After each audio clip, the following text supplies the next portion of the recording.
우리는 인생의 크고 작은 어려움들을 겪게 되면서 도대체 하나님의 뜻이 어디에 있을까 늘 이런 생각을 좀 하게 됩니다. 왜 나에게 이런 어려움을 주시는가?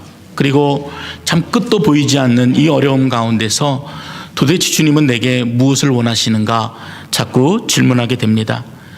때로는 말씀을 통해서 위로를 받아도 결코 그러한 문제들이, 그러한 질문들이 우리 가운데 쉽게 넘어가지 않는 것은 그만큼 그 문제가 가진 이 고난의 깊이가 크기 때문에 그렇습니다. 그리고 이러한 문제들은 대개 그 고난이 지나고 나서야, 한참의 시간이 지나고 나서야 비로소 그 가운데 담겨진 하나님의 뜻들을 발견하게 됩니다. 2013년도 여름이 시작될 무렵으로 기억하는데요, 제가 뉴스를 통해서 굉장히 가슴이 아픈 소식을 듣게 되었습니다.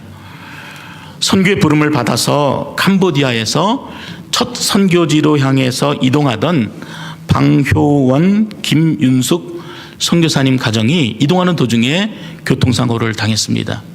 그래서 선교사님 내외와 어린 두 자녀가 그 자리에서 하늘의 부름을 받고, 그리고 11살 다은이와 4살 다정이가 사경을 헤매고 있다, 이런 소식을 보게 되었습니다. 그리고 아는 친구들이라든지 또 동역자들이 저에게 계속해서 그 기도 편지들을 보내주었습니다. 다행히도 지금 그 두 아이는 잘 살고 있어요. 할머니와 이모 손에서 잘 자라고 있습니다. 그런데 지금 이 순간까지도 제 마음에 계속 궁금증이 생깁니다. 질문이 듭니다. 하나님, 왜 이처럼 감당할 수 없는 어려움들을 우리에게 주십니까? 무엇으로도 설명할 수 없는 이 어려움들을 도대체 하나님, 우리가 어떻게 받아들여야 되겠습니까? 끊임없이 질문하고 질문해 보지만 그 일에 대한 분명한 답을 찾기가 참 어려운 것 같습니다. 그런데 그 선교사님이 사역지로 떠나기 일주일 전에 많은 사람들한테 보냈던 이 기도 편지가 있습니다. 저도 이제 그 편지를 좀 받았는데, 그 편지에 보면은 이런 내용이 있어요. 본격적으로 사역지에 들어간다는 설렘도 있지만 다시금 익숙하지 못한 곳으로 가야 되는 여정이 마음을 피곤하게 합니다. 이것이 저의 연약함임을 봅니다.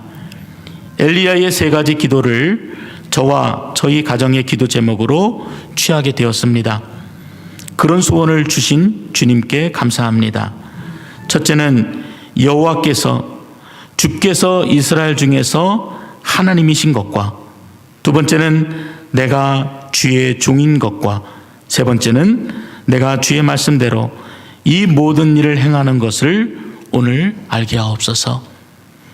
이 편지가 이분들의 마지막 기도 편지가 되었습니다. 우리가 볼 때는 굉장히 감당할 수 없고 슬픈 일이고 지금까지도 이해할 수 없는 그러한 어려운 일이지만, 우리가 이 편지에서 짧게 확인하게 되는 것은 그 마지막 가는 길까지 하나님께서 이 연약한 심령들을 얼마나 단단하게 붙들고 계셨는가를 우리가 보게 됩니다.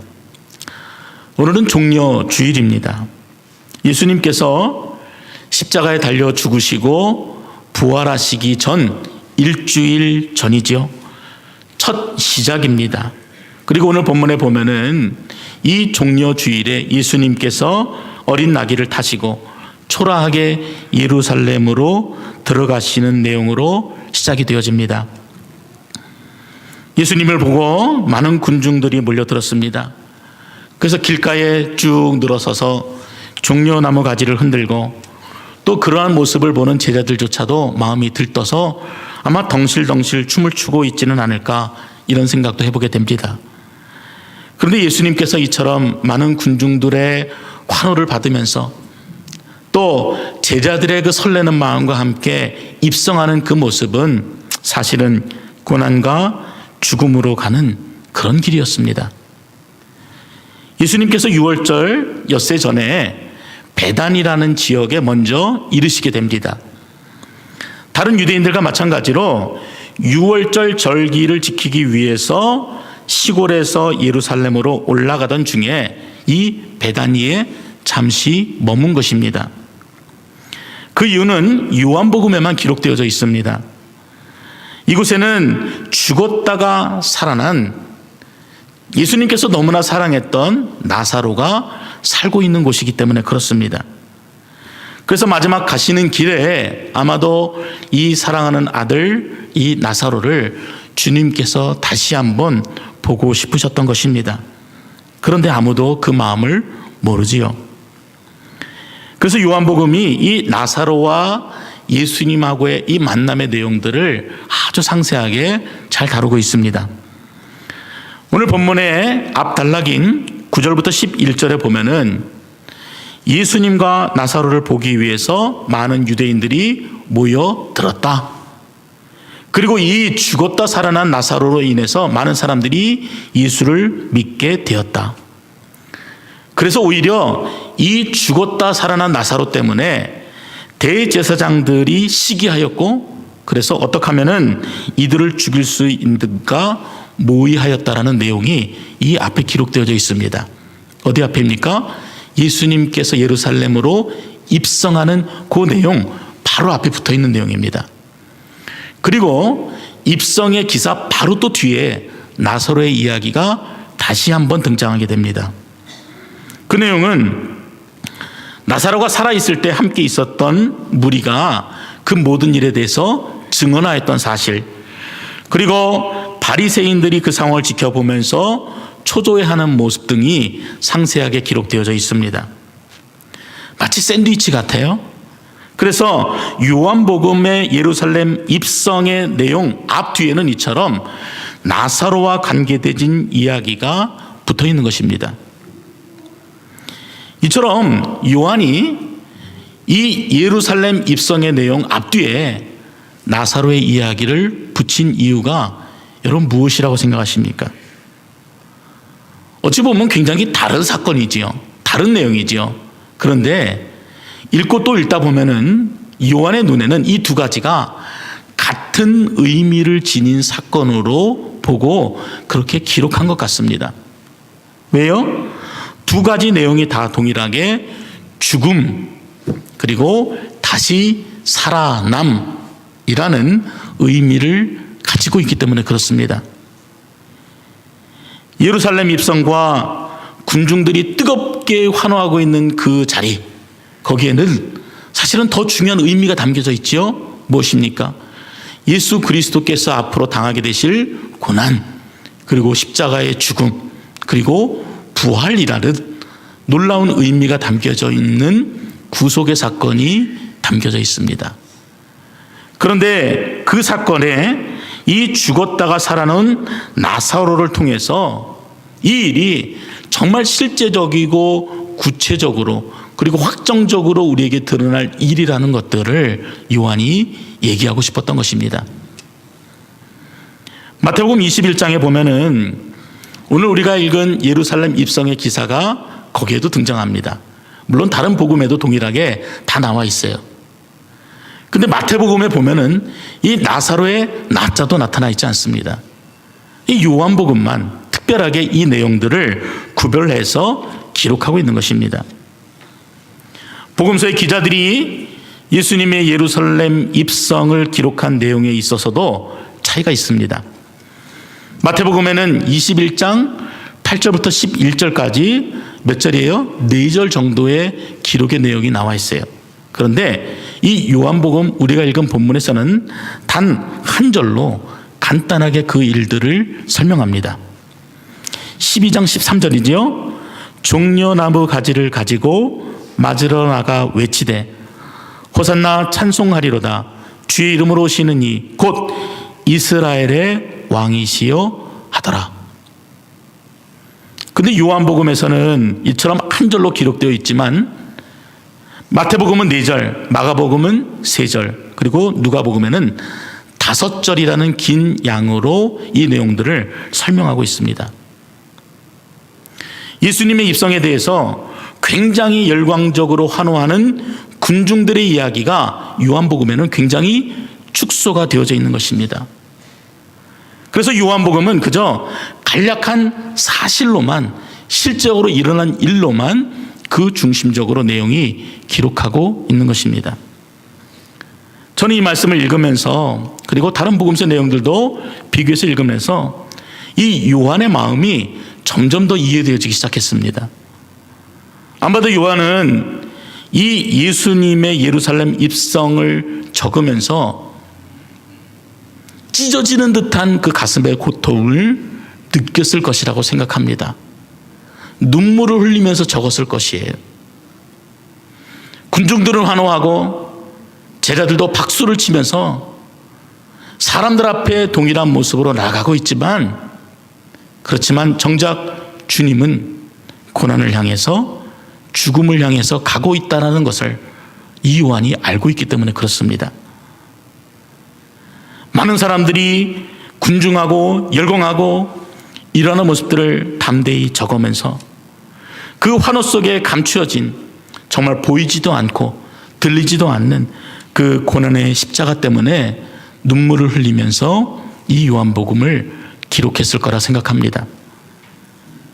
주님은 점점 고난을 향해 나아가십니다. 그 말은 다시 이야기하면 죽음을 향해 나아가세요. 그런데 군중들은 그런 주님의 모습을 전혀 깨닫지 못합니다. 제자들 역시 너무나 지금 흥분이 되어 있어요. 자신의 신분 상승에만 도취되어서 지금 예수님께서 본인이 그렇게 끊임없이 말씀하셨던 죽음의 길을 걸어가시는 것에 대해서 관심이 전혀 없습니다. 그래서 이 본문을 우리가 좀 깊게 여러분들이 생각해 보시고 읽어보시면은, 이처럼 군중 속에서 묵묵히 죽음을 향해 걸어가시는 예수님의 모습 속에는 이 글을 적고 있는 요한의 마음, 그리고 그 모든 일들을 담담하게 받아들이고 묵묵히 걸어가시는 아버지 하나님의 마음이 느껴지게 되는 것입니다. 여러분은 예수님의 구원 행진, 예루살렘 입성하면은 무슨 생각이 떠오르십니까? 안타깝게도 빈 껍데기와도 같은 종려나무 가지를 흔들고 있는 이 군중들의 모습이 오늘 저와 여러분의 모습이기도 합니다. 오늘날 교회의 모습을 보십시오. 성도들은 화려함과 편리함이 있는 그런 교회를 찾아다닙니다. 교회는 수천억을 들여서 교회를 짓고 수백만 불을 들여서 화려하게 점점 더 바벨탑을 쌓아갑니다. 방송국에서도 쉽게 쓰지 못하는 장비들이 교회에 가득하고, 성도들은 팔걸이가 있는 그런 극장식 의자에 몸을 의지합니다. 예배는 또 얼마나 물 흐르듯 자연스러운지요.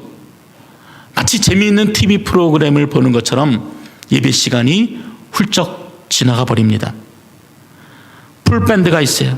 오케스트라 반주가 있습니다. 거대한 파이프 오르간이 벽면에 붙어 있어요. 100명이 넘는 성가대가 뒤에서 아름다운 코러스를 맞추어 갑니다. 이런 음악적인 선율이 사람들의 마음을 온통 빼앗아 버리기에 충분합니다. 그래서 어떤 신학자의 말처럼 현대 교회의 예배가 믿음이라는 기관차가 감정이라는 열차를 끌고 가는 형태가 아니라, 요즘의 예배는 이 감성이라는 열차가 이 믿음이라는 기관차를 오히려 끌고 가고 있다, 이렇게 이야기합니다. 많은 교회들이 그 방향으로 가고 있어요. 종려나무 가지를 흔드는 군중들처럼 우리들의 마음이 그래요. 예배를 통해서 관심 있는 부분들이 내 아픔, 내 고통, 내 상처에 관심을 가지고 보듬어 주시는 예수님만 기억하기를 원합니다. 그래서 내 상처가 위로받고 치유받기를 원해요. 그것이 되어질 때 우리가 은혜 받았다, 이렇게 이야기합니다. 빛 대신 주님의 말씀 앞에서 내 죄가 낱낱이 드러나고, 그래서 내가 너무나 부끄러워지고 초라해지고 어찌할 바를 모르는 이러한 감정 갖기를 거부합니다. 당연히 무거운 십자가 복음도 듣기를 싫어합니다. 이미 수차례에 걸쳐서 죽음에 대해서 예고하셨음에도 제자들이 듣지도 못하지요. 깨닫지도 못하지요. 근데 그 제자들의 모습이 저와 여러분의 모습이기도 합니다. 듣고 싶은 말만 듣고 싶어 합니다. 보고 싶은 것만 보고 싶어 합니다. 그러다 보니 정작 주님이 보여주시고 들려주기 원하시는 그 음성을 듣지를 못하는 것입니다. 여러분, 그게 솔직한 우리들의 모습 아닙니까? 결국 예수님께서 고난을 다 받으시고 십자가에 달려 죽으시고 모든 일을 다 이루시고 나서 그리고 하늘의 영광을 얻으신 이후에야 비로소 사람들이 깨달았다. 그렇게 성경은 기록합니다. 이 모든 일들이 그 오래전부터 되어졌던 예언을 이루기 위해서 메시아가 받으신 고난이었구나. 나를 위한 고난이었구나. 나를 위한 죽음이었구나. 비로소 그제서야 깨닫게 되었다는 것입니다. 오늘 16절에서도 제자들은 처음에 이 일을 깨닫지 못하였다가 예수께서 영광을 얻으신 후에야 이것이 예수께 대하여 기록된 것임과 사람들이 예수께 이같이 한 것임이 생각났더라 기록합니다. 종려나무 가지를 흔들 때도 아무도 그 마음을 몰라줍니다. 제자들도 나귀를 붙잡고 예루살렘으로 들어가는 그 기쁨의 발걸음에도 그 누구 하나 예수님의 마음을 같이 하지 못하였던 것입니다.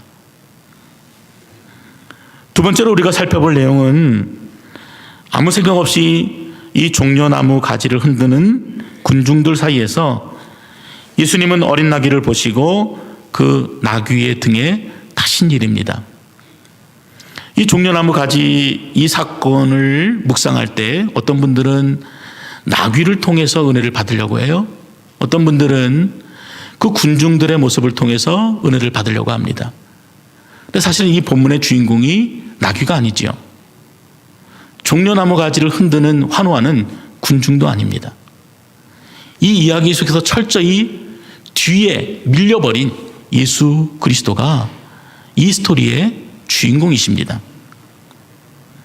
사실 본문이 이 나귀에 대해서 주목하는 것은요, 이 이야기가 이미 500년 전에 스가랴 선지자를 통해서 예언되어졌기 때문에 이 나귀가 등장하는 것입니다. 스가랴 9장 9절의 말씀에 보면은 보라 네 왕이 네게 임하시나니 그는 공의로우시며 구원을 베푸시며 겸손하셔서 나귀를 타시나니 나귀의 작은 것 곧 나귀 새끼니라. 오실 메시아에 대해서 스가랴가 이미 500년 전에 예언되어졌던 내용들이 비로소 때가 이르러 주님이 나귀를 타심으로 성취가 되어진 사건으로 기록하고 있는 것입니다. 근데 여러분, 왜 멋진 말이 아니라 초라한 나귀 새끼를 타고 오셨을까 궁금하지 않으십니까? 우리가 조금만 생각해 보면은 이 모양이 얼마나 우스꽝스러운 모습인지 금세 생각할 수 있습니다. 큰 나귀도 아니고 성인이 아주 작은 나귀의 새끼의 등에 초라하게 타고 군중들은 환호하고 박수를 치고 그리고 예루살렘으로 입성하시는 것입니다. 차라리 전쟁에서 승리한 영웅이나 정복자들처럼 멋지게 생긴 준말을 타고 입성하셨으면은 더 많은 사람들이 그 예수 그리스도를 보고 만왕의 왕으로 오신 주님 하고 한눈에 알아볼 수도 있을 텐데 주님은 그렇게 하지 않으셨다는 것입니다. 오히려 서민들이 짐을 운반할 때 사용하는 비천하고 초라한 나귀의 새끼를 타고 그렇게 입성하십니다. 여러분, 지금 제자들이 기대하는 것처럼 예수님이 이 땅에 왕으로 군림하시기 위해서 이 땅에 오셨다라고 생각하십니까? 그렇지가 않지요. 그렇지 않습니다. 오히려 주님은 종으로 섬기기 위해 이 땅에 왔다라고 말씀하십니다. 우리는 태어날 때 다 축하를 받으면서 그렇게 이 땅에 나오게 되지만 주님은 이 땅에 태어나실 때 이미 죽기 위해서 태어나신 분이세요. 그분이 이 땅에 오실 때 철저하게 가장 낮은 모습으로 죽기 위해서 오셨기 때문에, 종으로 오셨기 때문에 멋지게 생긴 말이 아니라 아주 초라한 나귀에 오르신 것입니다. 이 나귀를 타고 예루살렘으로 오르시는 예수님의 마음을 여러분 좀 가슴에 담을 수 있기를 바랍니다. 지금 예수님의 귀에는요, 그 군중들의 소리가 하나도 들리지 않을 것입니다. 오직 그분의 마음에는요, 이 하나님의 일을 이루어야 한다는 그 생각뿐일 것입니다. 가난하고 고통받는 사람들을 위해서, 영원히 지옥의 고통을 당해야 하는 죄인들을 위해서, 그리고 자신이 기꺼이 져야 할 그 십자가만을 생각하면서 묵묵히 군중 속을 뚫고 예루살렘으로 들어가셨을 것입니다. 많은 사람들이 길거리에 나왔습니다. 그리고 예수님 가는 길에 겉옷을 벗어서 깔았습니다. 어떤 이들은 나뭇가지를 베어서 길에 놓았고, 어떤 이들은 예수님을 앞에 따라가면서 예수님 뒤에 따라오면서 그렇게 환호하며 종려나무 가지를 흔들었습니다. 호산나 다윗의 자손이여 찬송하리로다. 주의 이름으로 오시는 이 가장 높은 곳에서 호산나. 온 성이 진동하도록 소리를 질렀을 것입니다. 그런데 이 소리가 예수님의 귀에는 들리지 않았을 것입니다. 예수님을 향한 이 군중들의 환호는요, 그리 길지 않았습니다. 옷을 벗어서 길을 덮고 두 손을 들어서 찬송을 했던 이들이 불과 며칠이 지나지 않아서 수많은 다른 무리들과 섞여 오히려 예수님을 십자가에 못 박으라고 소리쳤기 때문에 그렇습니다. 함께 환호하며 들떠있던 제자들은 그 저주의 소리에 모두 뿔뿔이 흩어져서 주님의 십자가 그 사형장 옆에는 아무도 남아있지가 않았습니다. 다른 사람은 다 그럴지언정 저는 결코 그러지 않겠다고 다짐하고 다짐했던 베드로조차도 예수님을 저주하며 3번씩이나 부인하고 멀리 도망쳐 버렸습니다. 그러나 예수님이 그런 자들을 향해서 원망하지 않으세요. 그저 그 마지막 순간까지 묵묵히 자신이 져야 될 그 십자가만을 바라본 것입니다. 그리고 예수님께서 이전에 죽음 앞에서 힘없이 쓰러진 나사로와 그리고 오빠를 잃은 두 자매의 눈물에 함께 아파하시면서 눈물을 흘리셨던 것처럼 예루살렘 성 가까이 이르러서는 머지않은 장래에 이 예루살렘이 멸망될 것을 생각하시면서 그 아픈 가슴을 부여잡고 다시 한없는 눈물을 보이십니다. 하나님이요, 우리를 향해서 눈물을 흘리세요. 이처럼 예루살렘으로 향하는 길에 사람들 눈에 보이는 것은 영광이고 내가 받아야 될 것이고 내가 들어야 될 것이고 내가 올려질 것들에 온통 마음이 빼앗겨 버렸지만 주님은 거기에 마음이 있지 않고 오히려 자신이 져야 할 그 십자가, 그 고난, 하나님께서 맡기신 일, 이 땅 가운데 여전히 신음하고 있는 고통받는 자들을 위해서 눈물을 흘리시며 침묵하셨던 것입니다. 하나님의 아들이신 예수님께서 이처럼 걸어가신 그 길이 그분에게는 처절한 고난의 행진이고 치욕과 수치의 행진이고 주어진 사명을 대속으로 이루시는 그러한 영광의 길이셨던 것입니다. 그리고 예수님께서 마지막에 다시 한번 눈물을 보이십니다. 언제입니까? 겟세마네 동산에서 십자가를 앞에 두고 졸고 있는 제자들을 향해서 안타까운 마음으로 심한 통곡과 눈물로 간구하시는 내용이 히브리서에 기록되어져 있습니다. 그리고 그날 밤에 잡히시죠. 그리고 예정되었던 대로 고난과 십자가의 길을 걸어가십니다. 예수님의 눈물은 잃어버린 영혼에 대한 눈물이에요. 죽어가는 영혼에 대한 눈물입니다. 깨닫지 못하는 군중들과 제자들에 대한 눈물입니다.